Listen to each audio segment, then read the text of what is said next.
오늘도 주전에 나와 예배하는 성도님들께 크신 은혜가 함께 하시길 바랍니다. 지난주 한 주 동안 비가 많이 왔습니다.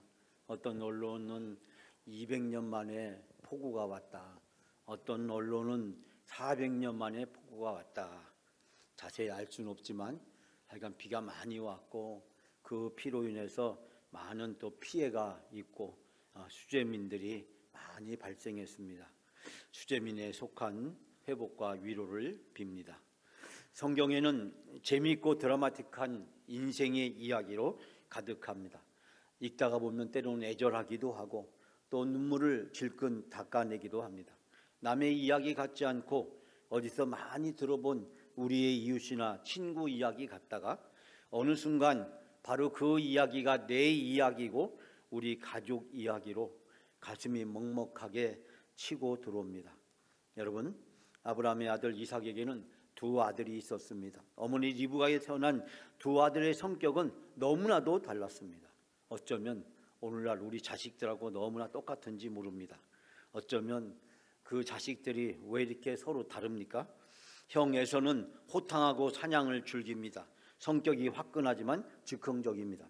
외향적이고 남성적인 매력이 넘쳐나 보입니다. 사냥도 잘합니다. 그에 비해서 야곱은 엄마의 치마폭에서 자라난 듯합니다. 내성적이고 감성적이고 그리고 소심하고 욕심이 많습니다. 집안일뿐만 아니라 요리도 잘합니다. 여자들의 마음을 사는 그런 스타일이었습니다. 근데 이 동생 야곱이 형이 가진 것을 탐내냅니다.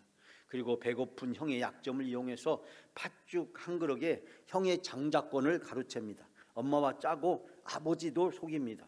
그리고 분노한 형이 무서워서 야반도주를 감행합니다. 800km, 여러분 800km 그 먼 거리를 호련단신 삼촌 라반을 찾아갑니다. 그러나 하나님은 이 욕심장이 야곱을 만져주십니다. 지난 한 주 동안 저는 새벽 예배를 같이 나누면서 엄지손가락 에서가 어떻게 아픈 손가락이 되었을까, 그리고 아픈 손가락 야곱이 어떻게 엄지손가락이 되었을까, 그 말씀을 함께 나누는데 오늘의 말씀은 그 야곱의 이야기 연장성산에 있습니다. 오늘의 본문의 말씀은 야곱의 타국 땅 하란 생활의 이야기를 담고 있습니다. 그 800km 먼 길을 호련단신으로 지팡이 하나 들고 가서 야곱에게 무슨 일이 있었을까? 야곱은 이 삼촌이 살고 있었던 이 하란 땅에 가서 어떻게 결혼하게 되었을까? 그 이야기를 사실 29장 30장 말씀에서 우리에게 소개하고 있습니다. 베델에서 노숙하다가 하나님을 만나고 천사들이 하늘에 오르락내리락하는 영적인 체험을 하게 됩니다. 그리고 야곱이 난생 처음으로 하나님의 음성을 듣게 됩니다. 하나님께서 야곱에게 아브라함과 이삭과 야곱에게 주신 복을 너에게도 주겠다라는 음성을 듣습니다. 뿐만 아니라 어디를 가든지 내가 너와 함께 해주고 너를 보호해 주겠다는 하나님의 위로의 말씀을 듣습니다. 사랑하는 여러분, 야곱은 복을 받을 장자로 태어나지 않았습니다. 그렇지만 복을 사모하고 복을 얻기 위해서 수단과 방법을 가리지 않고 그 복을 얻기 위해서 어떠한 희생도 불사합니다. 복을 받을 자, 태어날 때부터 그런 특권이 주어진 사람들이 있습니다. 바로 유대인들입니다. 유대인들은 하나님의 특별한 선택을 받았습니다. 애굽에 400년 동안 노예 생활했지만 하나님은 그들을 모세를 통해서 해방시켜 주시고 그리고 적과 꾸리는 땅을 이스라엘 백성에게 선물로 주셨습니다.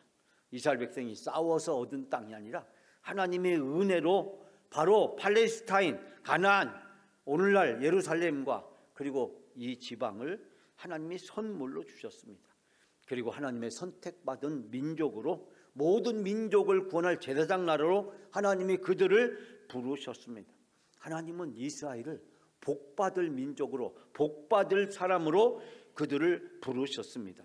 그런데 성경에 보면 아간이나 미갈이나 하나님의 복을 받을 자격이 있음에도 불구하고 하나님이 복을 받을 특권을 주었음에도 불구하고 그 복을 누리지 못하는 사람들의 이야기를 소개하고 있습니다.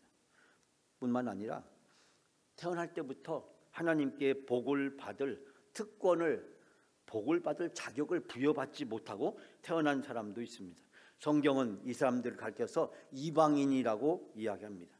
이방인은 하나님께 복을 받을 대상이 아니었습니다. 그러나 복을 간절히 사모하고 복을 받기 위해서 어떠한 희생과 도전도 마지 않습니다.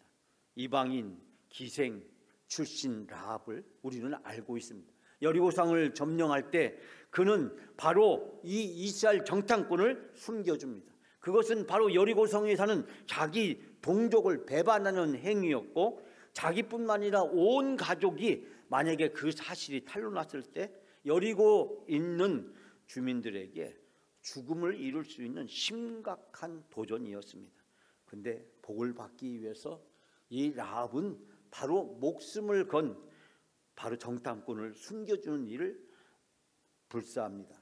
그리고 여리고성이 함락되고 여리고성에 있는 모든 여리고 사람들이 다 죽었습니다. 하지만 라합과 그의 온 가족은 구원을 받았습니다. 그리고 라합과 그의 가족은 이방인에서 이스라엘 사람이 되었습니다. 뿐만 아니라 정탐꾼과 결혼을 하고 훗날 메시아 다윗의 조상이 되었습니다.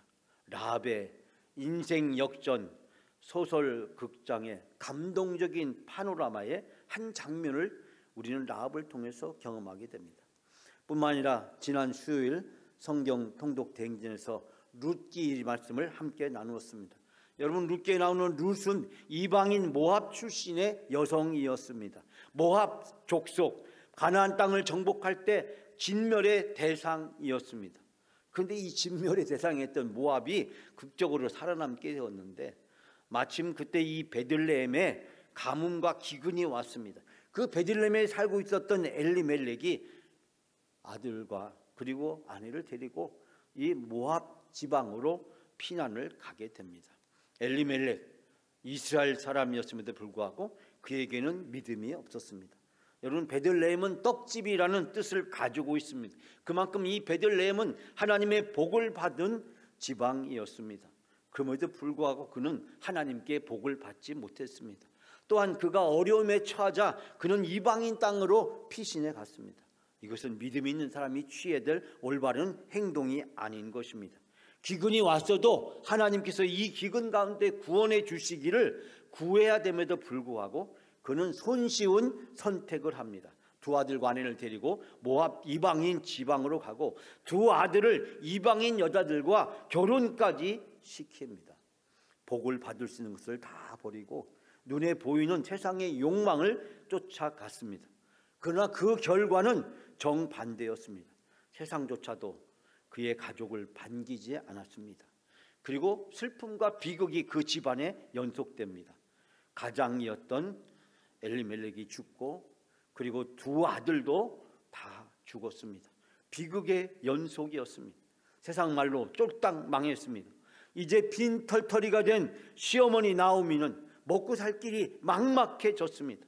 어쩔 수 없이 고향으로 다시 되돌아갈 결심을 했는데 이 두 며느리, 이방인 출신 며느리를 차마 이 베들레헴에 데리고 갈 수가 없어서 자기 고향으로 돌려보냅니다. 그런데 바로 룻은 폭삭망한 시어머니를 따라 나섭니다. 그리고 복을 받습니다. 다윗의 조상이 되었습니다. 세상에 속된 말로 그 이방인이었던 그 룻은 이스라엘 사람이 되었습니다. 여러분, 이방인으로서 타국에 와서 지극정성으로 다 망한 집안의 시어머니를 모십니다. 이러한 룻의 효심과 인성은 아름다운 소문으로 퍼졌고 보아스라는 부유한 이스라엘 남자의 마음을 사고 그와 결혼해서 자녀를 낳게 됩니다. 그런데 바로 그 자녀가 바로 라합의 자녀들처럼 다윗의 조상이 되었습니다. 인생의 역전, 눈물 없이 볼 수 없는 복받는 한 여인의 이야기, 룻의 인생 극장 이야기를 우리는 성경에서 보게 됩니다. 이처럼 복을 받을 자격이 있음에도 불구하고 복을 받지 못하는 사람이 있고, 복을 받지 자격이 없음에도 불구하고 복을 받게 되는 사람들의 이야기를 우리에게 소개해 주고 있습니다. 여러분, 에서는 태어날 때부터 장자로 특권을 가지고 있었고 아브라함과 이삭의 대를 이어서 하나님의 믿음의 조상이 되고 하나님께 장자의 복을 받을 수 있도록 태어났습니다. 근데 그는 그 복을 누리지 못합니다. 반면에 야곱은 태어날 때부터 차남으로 태어났습니다. 그는 아브라함과 이삭으로 이어지는 바로 믿음의 조상의 반열에 쓸 자격이 없었습니다. 그럼에도 불구하고 야곱은 하나님께 복을 받는 사람이 됩니다. 여러분, 오늘 말씀을 통해서 저는 세 가지 은혜를 여러분들과 함께 짧은 시간에 나누고자 합니다. 첫 번째, 야곱은 속임을 당하는 자의 고통과 아픔을 진정으로 이해하게 됩니다. 제가 파워포인트를 만들다 보니까 그림이 작고 글자가 커야 되는데 거꾸로 되어버렸네요. 자, 25절 말씀, 야곱에게 무슨 일이 있었을까요? 자, 25절 말씀 다 같이 함께 봉독합니다. 야곱이 아침에 보니 레아라 라반에게 이르되 외삼촌이 어찌하여 내가 이같이 행하셨나이까? 내가 라헬을 위하여 외삼촌을 섬기지 아니하였나이까? 외삼촌이 나를 속이심은 어찌 됨이니까? 아멘. 제가 야곱이 어떻게 결혼하게 되었는지 그 과정을 여러분에게 자세히 설명하지 않겠습니다. 왜냐하면 우리는 이 이야기를 너무나도 잘 알고 있기 때문입니다. 807호 하란에 갔던 바로 그 라반 삼촌의 집에 간 이 야곱은 첫눈에 그가 라반 삼촌의 둘째 딸에 반하게 됩니다. 야곱은 우리알피 욕심장이었습니다. 자기 욕심을 채기 위해서 수단과 방법을 가리지 않는 사람이었습니다. 형 에서를 속이고 아버지도 속입니다. 그리고 상황이 감당할 수 없어서 야반도주를 감행했습니다. 그런데 그 멀고 먼 타국 땅에서 삼촌에게 속임을 당합니다. 여러분, 사랑하는 아내를 얻기 위해서 삼촌에게 이 야곱이 제안한 것은 무엇이었습니까? 내가 7년 동안 삼촌으로서 일하겠다. 여러분, 이 야곱이 얼마나 계산적인 사람입니까? 7년 동안 내가 일해주겠다 하면 삼촌이 그 제안을 받아들일 거라는 계산을 가지고 있었습니다. 그리고 그 계산을 가지고 삼촌을 설득하고 삼촌의 둘째 딸을 자기 아내로 맞아들일 계획을 세웠습니다. 그리고 7년 동안 쎄빠지게 열심히 최선을 다해서 그 삼촌의 비율을 맞춰가고 삼촌의 마음에 들 수 있도록 그가 일을 했습니다. 드디어 결혼식을 하게 되었고, 결혼식 마치고 나서 첫날 밤을 지내고 눈을 뜨고 그 다음날 아침에 깨어보니 옆에 있어야 될 라헬은 보이지 않았고 전혀 생각하지 못했던 레아가 그 옆에 있었습니다. 멀고 먼 타국 땅 삼촌에게 속임을 당합니다. 삼촌의 교활한 속임수에 기가 막히고 어이없이 꼼짝 못하게 당하게 됩니다. 여러분, 남을 속이는 자는 반드시 속임을 당하게 됩니다. 지난주 우리가 로마 갈라디아서 8장 말씀을 함께 나누었듯이 심은 대로 거두게 되는 것입니다. 근데 우리가 이 세상뿐만 아니라 천국에서도 세상에서 심은 대로 천국에서 거두게 된다라고 이야기합니다. 여러분, 갈라디아서 8장 지난 주일 나눴던 말씀을 기억하실지 모르겠습니다. 혹시 이런 말씀이 있었죠? 자기를 속이지 마십시오. 하나님을 조롱을 받으실 분이 아닙니다. 사람은 무엇을 심든지 심은 대로 거둘 것입니다. 사도 바울의 말입니다. 사람은 무엇을 심든지 심은 대로 거둔다. 그러면서 사도 바울은 이렇게 제안합니다. 자기 육체의 욕망을 따라 심는 사람은 육체로부터 썩을 것을 거두고 성령의 뜻을 따라 심는 자는 성령으로부터 영생을 거둘 것이라고 이야기합니다. 바울은 육체를 위해서 심는 자의 그 어리석음을 경고하면서 그는 결국 사망과 심판과 멸망과 지옥을 거둘 수밖에 없다라고 이야기합니다. 그러나 성령을 위해서 심는 자는 성령으로부터 영생을 거둔다라고 이야기합니다. 결과가 다르고 열매가 다릅니다. 내 인생의 열매는 나를 증명합니다. 내 열매가 내가 인생을 어떻게 살았는지를 증명하게 되는 것입니다. 성령의 열매는 축복이고 상급이고 면류관이고 영광인 것입니다. 사랑하는 여러분, 야곱은 무엇을 심었습니까? 그리고 이제 무엇을 거두게 되었습니까? 그는 사람을 속였습니다. 자기 형을 속이고 아버지를 속였습니다. 그런데 자기의 가장 가까운 사람을 속였던 그 야곱이 자기에게 가장 가까운 삼촌에게 속임을 당하고 나서야 비로소 자기에게 속임을 당한 형 에서와 아버지의 마음을 알게 되었을 것입니다. 우리가 흔히 하는 말에 임기응변이라는 말이 있습니다. 여러분이 잘 알고 있는 말이고 종종 우리가 사용하는 말입니다. 그때그때 처한 상황에 맞추어서 즉각적으로 처리하는 것, 그거를 임기응변이라고 이야기합니다. 여기서 임기는 어떤 상황이나 기회에 처함을 얘기하고, 응변이라는 것은 변화에 대응해서 문제를 처리했다라는 뜻입니다. 그래서 임기응변에 능한 사람, 그렇게 우리가 말할 때 처세에 능한 사람이야 라고 이야기합니다.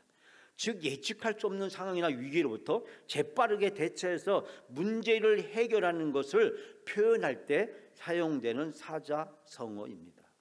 여러분, 야곱은요 임기응변으로 돌파할 수 없는 문제에 부닥친 것입니다. 삼촌 라반의 속임수는 외통수였습니다. 이 야곱이 피해갈 수 없는, 거절할 수 없는 그 상황에 처하게 된 것입니다. 우리는 인생을 임기응변으로 살려고 해서는 안 됩니다. 그것은 세상을 살아가는 방식이고, 세상에서 다른 사람들을 때로는 그 상황을 일시적으로 모면하는 처세에 불과한 것입니다. 우리가 신앙생활을 하다가, 교회 생활을 하다가 때로는 어려움도 당하고, 때로는 고난도 당하고, 때로는 손해를 당한다고 할지라도 하나님을 바라보고 하나님이 주실 복을 사모하며 살아가야 됩니다. 세상의 셈법으로는 그것이 손해같이 보이지만 믿음을 위해서, 교회를 위해서, 복음을 위해서, 하나님을 위해서 우리가 순종하고 헌신하고 봉사하는 것은 세상의 셈법을 뛰어넘어서 하늘의 상급과 멸류관을 쌓는 일인 줄 믿습니다.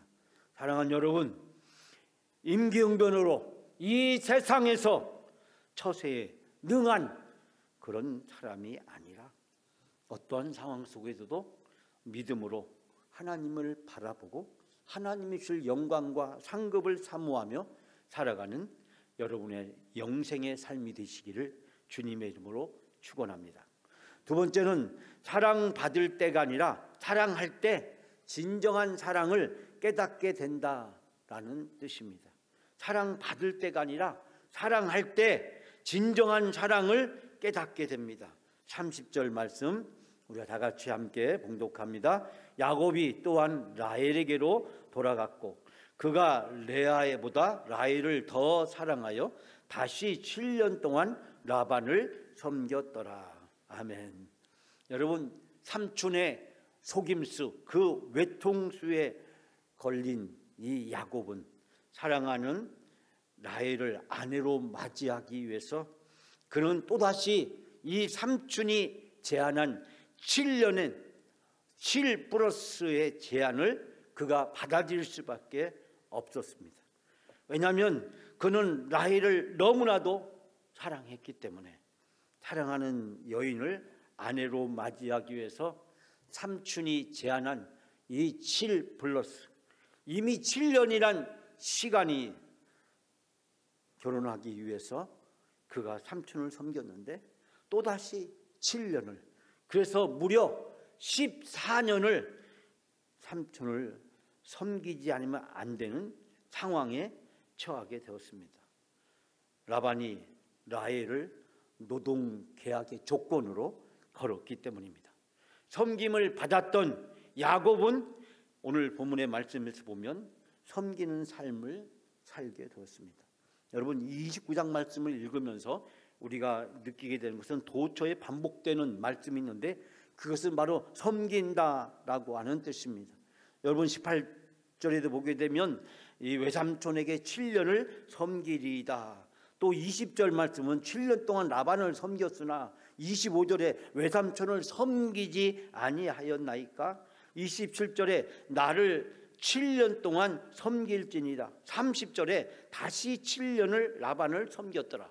여기에서 이 섬겼다라는 말이 계속 반복해서 등장하고 있는 것을 우리는 여기서 발견하게 됩니다. 이제 7년을 섬겼던 야곱은 7년을 더해서 14년 동안 라반을 섬기게 됩니다. 지금까지 야곱의 인생은 섬김을 받는 인생이었다면 이제 그는 섬기지 않으면 안 되는 인생을 강요받게 됩니다.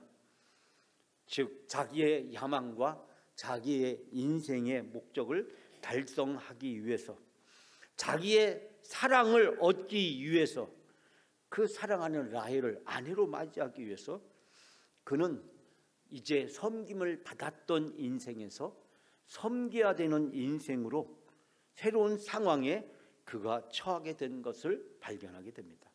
여러분, 아픈 손가락 야곱을 향한 하나님의 풀무질이었습니다. 저는 이 상황을 하나님의 풀무질이라고 그렇게 번역하고 싶습니다. 철광석이 용광로에 들어가서 풀무질이 되어질 때 그 쓸모없는 철광석은 강철로, 사람들에게 없어서는 안 되는 꼭 필요한 철로 바뀌게 되는 것을 보게 됩니다. 야곱의 욕망과 사랑을 스스로 기꺼이 대가를 지불하게 만들고 야곱을 섬기는 사람으로, 새로운 인간으로 다시 태어나게 만듭니다. 물론 그 인간은 온전히 완성형이 아니라 다시 배대를 통해서 완성되지만 하나님의 풀무질은 야곱의 인생을 변화시키고 야곱이 지금까지 살아왔던 인생과 다른 새로운 삶을 살지 않아야 되는 상황으로 야곱을 이끌어가고 있는 것을 발견하게 됩니다. 그런데요, 이 모든 것은 이미 하나님이 오래전에 계획하신 일이었다는 사실을 발견하게 됩니다. 여러분, 25장의 말씀에 보면 이 리브가의 뱃속에서 쌍둥이가 다투고 있을 때 그 모습을 보면서 이삭은 이렇게 얘기합니다. 이 족속이 저 족속보다 강하겠고 큰 자가 어린 자를 섬기리라. 큰 자가 어린 자를 섬기리라. 큰 자는 누굴 얘기하는 것입니까? 먼저 태어난 장자 에서를 얘기하는 것이고, 어린 자는 나중에 태어난 차담, 바로 야곱을 이야기하는 것입니다. 그런데 어린 자가 큰 자를 섬기는 것이 당연한 것이거늘 에서는 큰 자가 어린 자를 섬기겠다, 즉 장남과 차남의 역할이 바뀔 것임을 이야기를 했습니다. 이 말을 쉽게 번역하면 한 백성이 다른 백성보다 강할 것이고 형이 동생을 섬길 것이다. 큰 자가 어린 자를 섬기리라. 형이 동생을 섬길 것이다. 여러분, 달콤한 단팥죽도, 매혹적인 결혼도 기가 막힌 하나님의 풀무질에 사용됩니다. 하나님이 풀무질을 위해서 이미 준비해 놓은 것입니다. 하나님은 이미 계획을 가지고 계셨습니다. 섬김을 받는 인생이 아니라 섬기는 인생으로, 바로 인생에서 참된 복은 섬김을 받는 것이 아니라 섬기는 인생이라는 사실을 발견합니다. 여러분, 아브라함이 가는 곳마다 복의 근원으로 살았습니다. 즉 아브라함이 가는 곳마다 하나님이 복을 주셨고, 하나님 주신 복을 아브라함은 기꺼이 베풀고 나누고 살았습니다. 이삭은 많은 이사를 해야만 했습니다. 가는 곳마다 우물을 팠고, 우물을 팔 때마다 그 지역에 있는 사람들이 그 우물을 요구했을 때 이삭은 아낌없이 그들에게 우물을 양도하고, 그리고 또 다른 지역에 가서 우물을 파게 됩니다. 야곱은 바로 그 아브라함과 이삭이 살았던 복의 근원의 삶을 살게 됩니다. 즉 아브라함과 이삭이 살았던, 그리고 이 야곱이 꿈꾸었던 그 복은 다른 사람들이 나를 경배하고 섬기는 것이 아니라 내가 다른 사람들을 섬기는 삶이라는 것을 발견하게 됩니다. 여러분, 아브라함이 조카 롯에게도 좋은 땅을 먼저 양보합니다. 먼저 좋은 땅을 차지할 수 있는 권한과 권리가 있음에도 불구하고 기꺼이 조카에게 양보합니다. 아브라함은 가는 곳마다 사람들에게 복을 베푸는 복의 근원으로 살았고, 이삭도 마찬가지였습니다. 야곱이 어떤 복을 꿈꿨는지는 모르겠으나 하나님이 야곱에게 요구하시는 것은 아브라함처럼 복의 근원으로 살고, 이삭처럼 복의 근원으로 살고, 내가 어디를 가든지 내 자신을 위해서 사는 욕망의 화신이 아니라, 욕심덩어리 야곱이 아니라 다른 사람을 섬기는 사람이 하나님께 복받는 삶임을 아시고, 하나님이 이 야곱의 인생을 만지시고 야곱의 인생을 변화시키는 것을 발견하게 됩니다. 사랑하는 여러분, 이것이 하나님이 정하신 목적입니다. 예수님이 섬기러 오셨습니다. 우리가 믿음으로 산다는 것, 신앙인으로 산다는 것, 기독교인으로 산다는 것, 예수를 믿는다는 것, 그것은 바로 섬기는 삶을 사는 것입니다. 마지막 세 번째로, 하나님의 사랑은 모든 사람에게 골고루 역사하십니다. 자, 이들에게 무슨 일이 있었을까요? 이 야곱이 꾸린 라반의 두 딸과 이룬 가정에서 무슨 일이 있었을까요? 자, 하나님의 사랑은 모든 사람에게 골고루 역사하십니다. 31절 마지막으로 우리가 다 같이 함께 봉독합니다. 여호와께서 레아가 사랑받지 못함을 보시고 그의 태를 여셨으나 라헬은 자녀가 없었더라. 아멘.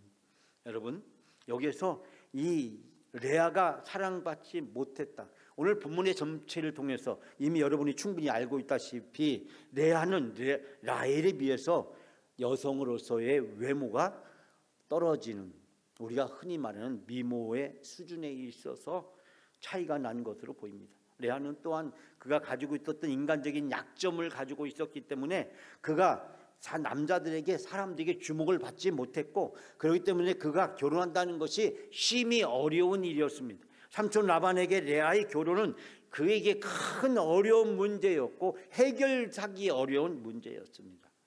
그래서 삼촌 라반이 고육지책 속에 꺼내는 것은 바로 이 레아를 라헬과 함께 1+1으로 결혼을 시키는 바로 그런 것이었습니다. 야곱이 결혼식을 마치고 아침에 눈을 떠보니 기가 막힌 일이 그 앞에 펼쳐져요. 아내가 바뀐 것입니다.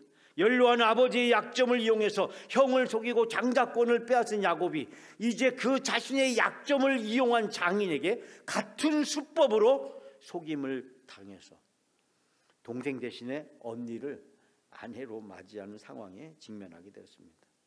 그때서야 이 라반이 이렇게 항의하는 조카에게 이렇게 얘기합니다. 언니보다 아우를 먼저 주는 것은 우리 지방에서 하지 아니하는 바다. 여러분, 이 라반의 말이 말이 되는 얘기입니까 도대체? 예?